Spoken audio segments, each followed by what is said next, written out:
So I've been playing around with some vapor pens, to be honest, and more commonly, this one, minus all of these wires. I'm just experimenting with it. So, and what this has inside of it is a battery. Now, I don't know if this battery vents a gas. I'm not sure. Then when I take off the terminals that sit inside this part here, which is the part that holds the nicotine and different stuff like that, it actually is quite an impressive chamber. I've added some more to this in vape juice and different stuff like that, and I've really put it for its paces. However, these two pieces then sit inside here, which catch those pongs on there, or these little wires on here. Yeah. And they sit inside there. Whoops, I cannot get it to go in just at the second. Give me a second and I'll pop that in. Little fiddly. And they sit in there. Now, do you see the solder on there? Yeah. On here. Well, all of the airflow goes through this bit here. Yeah? Yes. And it runs into here, and it runs into here around these sides here and here. Mm-hmm. But it mainly goes through there, yes? Yeah. All of the air. Well, this then sits above a battery. Mm-hmm. Yeah? And it's like this, and it's all encased into one. Mm-hmm. Well, I believe that all batteries vent. Yeah. And as so, when they begin to overwork, they release their gases, which are then sucked up through this part, and then they come out of this bit, which then has a part that sticks on top of there as well. This piece here, and then sticks on here. Yeah. Now, by and large, I like vapor pens, but I think they're still in the process of being learned. Or, you know, you perfect a vapor pen. You can't just expect to make something and it just be the wonderful product in the world, right? They need learning and sort of adapting and getting better, I think. I could be wrong. I'm not sure. But again, it needs looking at, I believe. Anyway, so I'm going to grab another piece, but just bear with me a second. Yeah. I don't know if I got one spare.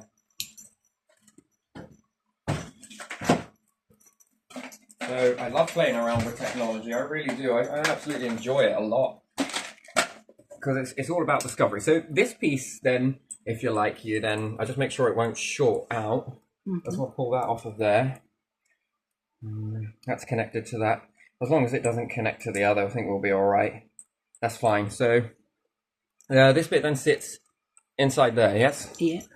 And then you have your next part that sits on top, yes? Yeah. And it slides into here. And on the bottom is the part that you would then breathe your air through, and the air comes through this little hole in the bottom here. Yes.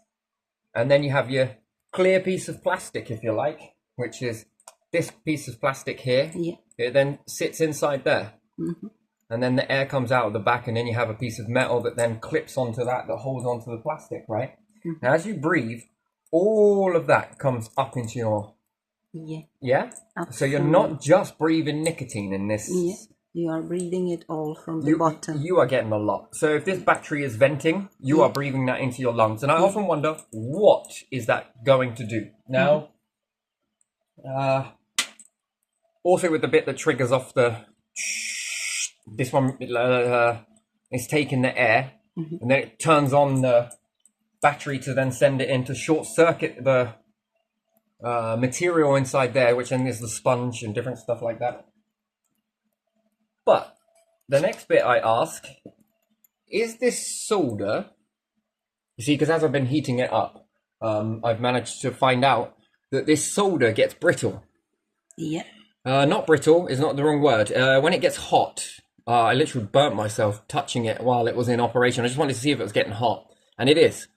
Is this solder containing lead? That's another question. Because what happens when you breathe in lead? Looking up them quickly on Google, and you can find out all sorts. So on top there, do you see it contains a piece of solder, and usually there's a wire on the end of it. Do I have one? Yes, I do.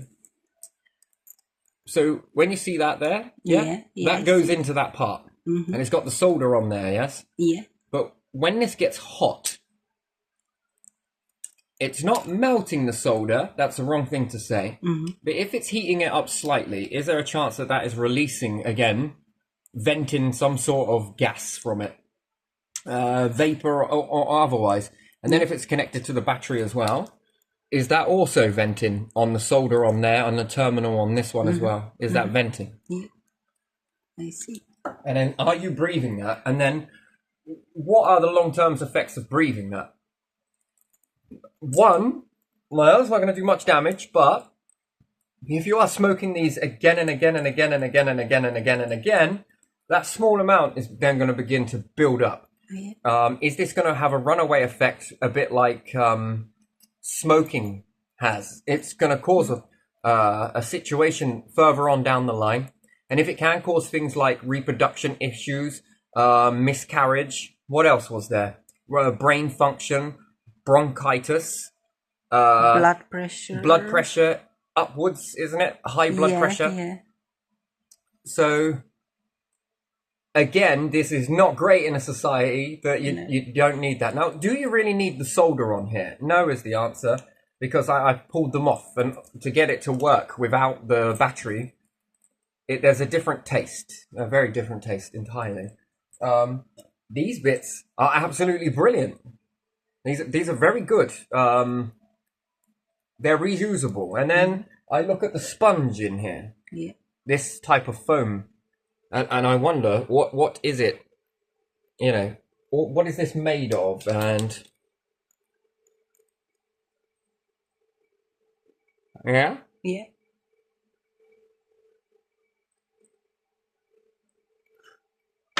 And then to inhale that when it starts to dry out, what does that do? And then there's other bits in there. Yeah. It's interesting to me. This is all very interesting. And I'm trying to look whether I can see any sort of venting going on from the battery. And if it would build up on this bit, I'm sure. Now, I'm not knocking it, because I think these are very good. They have helped me to give up smoking on a few occasions, to be honest, more than once. So, and lots of other techniques as well. I'm not going to say that it's all down to this. But some of these do cause me to have a cough. Yeah. And when I stop it, the cough seems to clear away. But the longer I stay on it, the cough gets worse, and it materializes into a wheeze. Now, I wonder if that's because the battery is venting through the... And as you're or breathing that in, the gases from the battery when it's venting, because when batteries work, they vent. Mm-hmm. Just fact of the way it is. Now, that's not a problem in itself, because there can be a part that is then blocked off from the battery, which keeps the battery separate from the chamber that comes in, and they can have a separate air intake, and the battery can also vent in a different area. Whether that would vent and then you suck that in, that's a very different story, but it would seem less likely to than rather than getting a direct hit from the battery around the battery as it's working. So I don't know about that, but yeah, but definitely the solder. So should the solder be looked at, and is it lead free? You see, this one here is very clean. Like, I'll show you that it came off very easy. Like when it got hot, it come off. It's too much light for the camera. Yeah, that's better from a little bit of distance. Yeah, I see it now. You see that? Yeah. So that was when it was hot. It came off. So it wasn't enough to say that it's going molten and it's bubbling. Not at all. But it is softer than what it is if it's cold. Let's say I can pull on it a lot, and it's given a lot of resistance. But when I've run it with the battery on, it's a little bit more easier to pull that wire off. So there is something's going on that's allowing that to sort of start to break down from the heat. You don't actually need any solder, which is kind of strange, which is not, and it is. You could use a thicker wire and just wrap it around a terminal like that, as I have done. And as I've wrapped it around, I've then put it in. Yes, this could short circuit if it ever came off, but it could come off even if you're using solder anyway. So I don't see what the difference would be. Yeah. So to make a vapor pen a little bit more safer, one, are we using lead in our solder? Because lead-free solder is more expensive, right? Yeah. Another thing is, are we venting battery juices or gases into the vapor chamber? If so, people are inhaling this. Long-term effect, if you're a woman that might be pregnant and thinks that smoking is bad, and then you switch over to vaping whilst you're during that time, it could put your unborn child at risk. It could, it might not, but it might. That's the thing that we got to look at. And then I'd ask scientists whether the vaping is causing the problem or the way the vapor pen is built. Is that causing the problem? And again, are smoking companies in any way, shape or form in control of making vapor pens? So should this belong to a type of NHS or doctors with a traffic light system on the vapor juice? So you start off 24 milligrams or whatever it may be, because whatever you smoke they would then be able to work out on a chart what type of nicotine you've got in a day versus what type of vape juice you'll need in the beginning. Week number 1, you need this much. Week number 2, or whenever you feel, and then you're going to drop down from 24. I'm just giving rough examples. And then you might go down to 20 milligrams. And then you're on that until you feel comfortable. Liaison with your doctor or smoking clinic.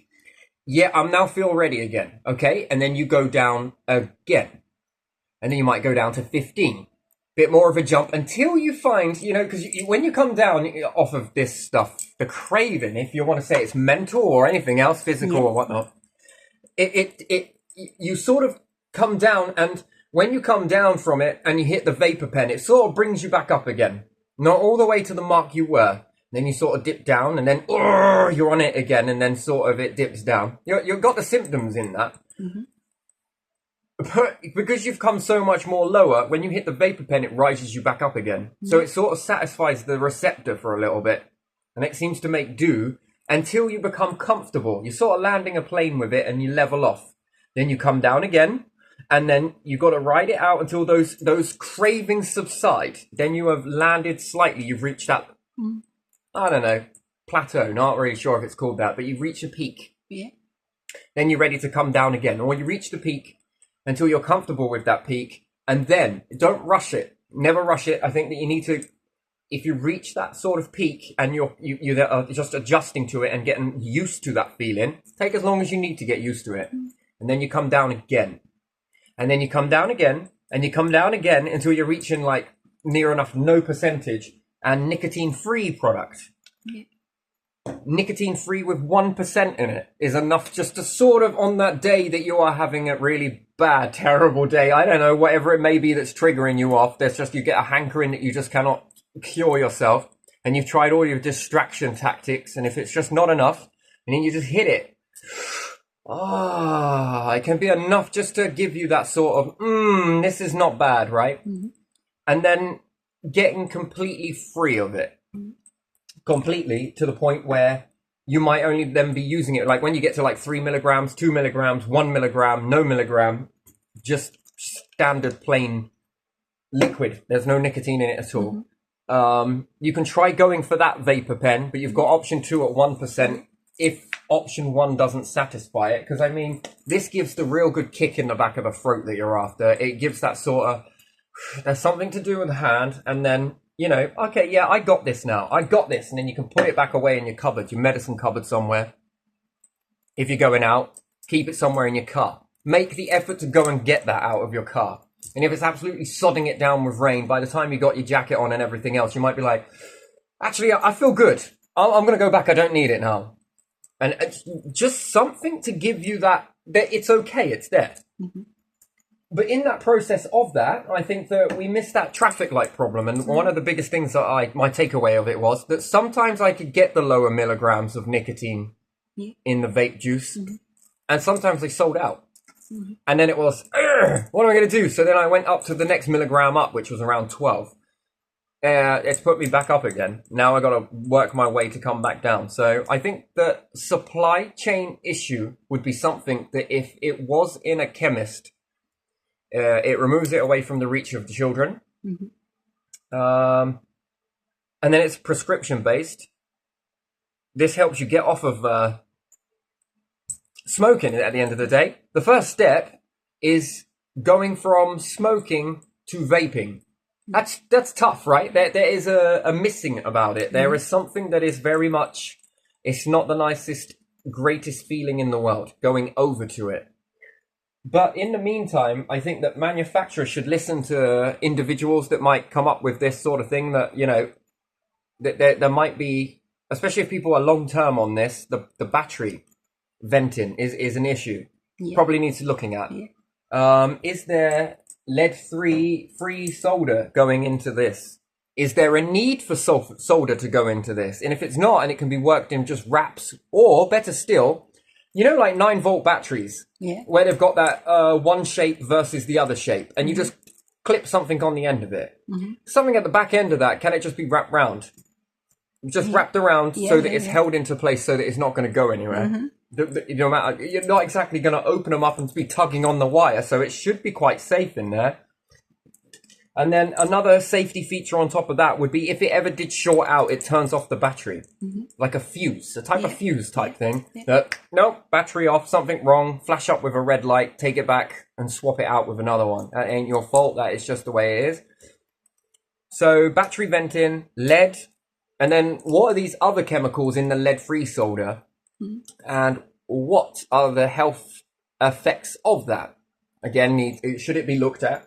And should these questions be asked is the next thing. So, because the last thing you want to do is jump out of a frying pan and into the gravy, so to speak. Yeah. So we want these to just be as pure as possible, because I think it then will take away a lot of the burden off of the NHS when it comes to cancer and different things. It will take the burden away from, it would be great if people can switch over to these types of products, sure. But if they're more healthier than ever before and it's just a bit of nicotine here and there, and nicotine in itself perhaps doesn't cause the biggest problem, then should it really be a major biggie problem if people choose to get a nicotine hit? And then would it be more like getting a caffeine hit or something else like that? So, yeah, just looking at some of these, and some of them cause the cough. As I say, there is an irritation there. So could that be related to the battery? Yeah. And the gases from the battery? And again, small amounts, not great. Long term, it's going to burden the NHS. And then there's going to be smoking now and this one. Whereas, could we do something about this? Sit down with a manufacturer and sort of just tweak this. It needs tweaking in order for it to be, you know what? This ain't freaking bad. And then there can be some programs on how, if someone is going over to vaping, you've already made the hard step. If you manage to put down the cigarettes and go over to the vapor pen, wow, you have just made one big massive step. And I can assure you from talking from experience, that transition from one to the other, that's massive. There is a massive amount. I yet have not successfully fully give up smoking because I switched it for the vape and I was lowering down my dosage of nicotine but never actually broke free from the vapor pen. So I still got a way to go myself. So again, and I'm back on smoking again. So again, it will be another transition as you go, and I will see what I can do to free myself from the vape. Now, I know of a way that helps me free myself from the vape, but it's having all of this in line and not running out of the other and then weaning off the other, and much the same. But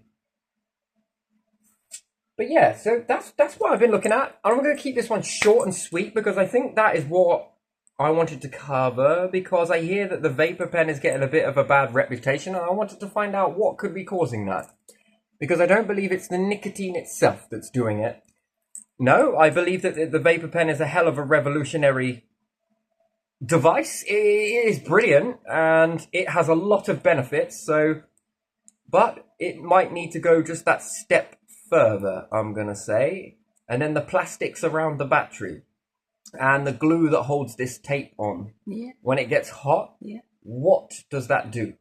Glue. Yeah. Because there's glue on this. It's all the materials it's made of, isn't it? So there is this tape on here. Yeah. Yeah. So this glue, contains something. And then if it's getting warm, and it is, because look how shriveled it's got. Do you see that? That comes from heating. Yeah. Yeah? All of this shriveling is coming from the heat. Yeah. So it's sort of morphing it. So there is something going on with this. Yeah. Not saying that it's bad, but I am saying that there is a glue here. And when this glue gets warm, is it releasing slight gas, if you like? And is that terribly great for an individual or individuals or something like that? There is an awful lot of plastic on here. So should the resources that be used on this be a different sort? And then would it make this even better by just tweaking it into, you know, you never find perfection, as I believe Tim would say. You know, you can aim later. You can aim later and find your target. First off, you fire off. Yeah. And that's the firing is getting this out and about and getting it going. Now, the aim needs to adjust, yes? Till we get the bullseye of what we're after. Something that is very, I wouldn't say healthy, because it's a habit, but something that is a little bit more better than it was yesterday. A bit like a planet, if you like. You leave it better than you did when you found it. And yeah, I think that's beneficial for the people today, and it's beneficial for the people tomorrow. Hopefully there's not a need for this in the future, you know, but yeah, so these plastics on here, I don't know if they're needed, the tape wholeheartedly, and then why tape and solder? I don't understand that terribly much. I don't even know if it's holding anything down. I'm gonna have a look. So because I haven't actually explored that yet. Why the tape? And then there's more of that yellow stuff underneath it as well. So there's two lots of tape. Very sticky. Yeah. Yeah. But no, it's not holding anything down, I wouldn't say, because it's still on there quite. And then there's some more tape underneath it, this yellow tape. I'm fascinated why there are two tapes on there. One tape here, and then one tape over the top of that tape. There we are, this yellow sort of tape there. And then we've got this tape that sits over it. No, it's held on by the bits of metal around the side of the battery itself. But there's an awful lot of this yellow tape on top of the metal. And then I'm a little bit wondering what that is. Why it's there. What is the purpose of it? To hold things together? Well, I don't think tape is going to hold metal together somehow. I think the metal itself, crimped in the right way, will stay in its position. So I'm not really sure what that's all about. But there's an awful lot of tape, and then I wonder about the glue on there. What that's doing. Do you see that tape? Yeah. Yes, I do. That contains glue, so I mean there's a bit of a funky smell to it. Yeah. You smell it? Yeah, I do smell it. That's a little strange. So I don't know if that's holding the battery together or not. But if it's cylinder shape, or whether it's stopping a short circuit of somehow. Perhaps, you know, perhaps this is touch this side and this side here. Will it in the metal casing? Will that cause something? If this touches this and this at the same time, is it going to cause a short circuit? Is that what the tape is for, to protect it against short circuit? I mean, it may well be, but then what about using a certain type of aluminium? Again, but that might not be great in itself if it gets hot. But this could be aluminium. But if it was folded in the correct way, would that actually open up? Probably not. Because it's metal. I believe it's metal. I don't know. Does it undo if I undo that? I don't really want to do this inside the house in case it gets a little bit special in here. We have a fireworks display. No, it's holding together really well, actually. No, I can't get that off. If I'm assuming it this side, that's well together. It doesn't want to come off. And if it's inside a cylinder shape, then it won't open up, I don't think. So I just wonder what this... I mean, that smells a little funny to me. There's a lot of tape, from the green to the yellow to the red tape to the black tape. And if that's getting hot, that glue must be doing something if I'm inhaling it. And remember, all the gases will come through because that's where the airflow goes. Yeah. Not sure. So, I'm not sure. There's a sort of smell there. There's definitely a smell to that. I'm just trying to associate that with the taste of the. I'm not sure, but there again, it is a beautiful device. I'm not gonna lie, it's pretty well put together.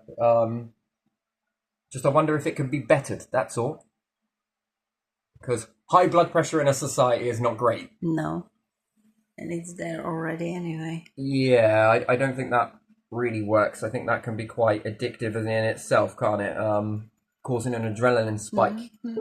Oops. And so we'll just have to see whether there's anything that comes from that sort of betterment. Yeah, it's like tape under tape under tape.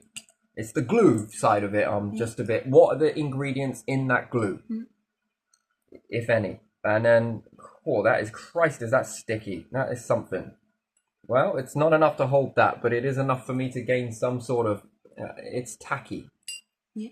Whoops. And I find these very beautiful, by the way. These are absolutely gorgeous. I got many of them. So I'm planning on making some sort of maybe some little wind chimes out of this, because it's got a quite nice ding to it. But you know, and all different colours as well. Absolutely gorgeous, that. So yeah, there we are. So that's my. I don't know what you'd call it. Not tutorial, no. My review on these. Yeah. And I got reviews on some others as well. So, but yeah, no. Just for now, I'll just think about this one and focus on this. So, is it needed? Is it doing anything? Mm-hmm. If the air is running through this whole chamber and it's all stored inside here, and it's getting warm in there, is the solder doing anything and you're breathing it in? Is the battery venting and you're breathing it in? Is it? Can it do something to the lungs? Is this explaining the popcorn lungs, so to speak? Does this cause some of the health effects? And then if one of these batteries goes slightly wrong and it discharges a lot of that gas and you breathe it in, I think that's going to put you in a hospital. H2S, right? Yeah. H2. I'm not really sure the chemical reaction to that. I think that it's something like that. It's not good when it reaches and reacts with tissue. Yeah. That is not a good thing. It's not a good day for anyone breathing that in. That can cause a lot of bad stuff. So headaches, different things like that, a cough, irritability. Yeah, exactly. So yeah, there we go. I'm going to leave it there. So if not, I could run on all day. But there you are.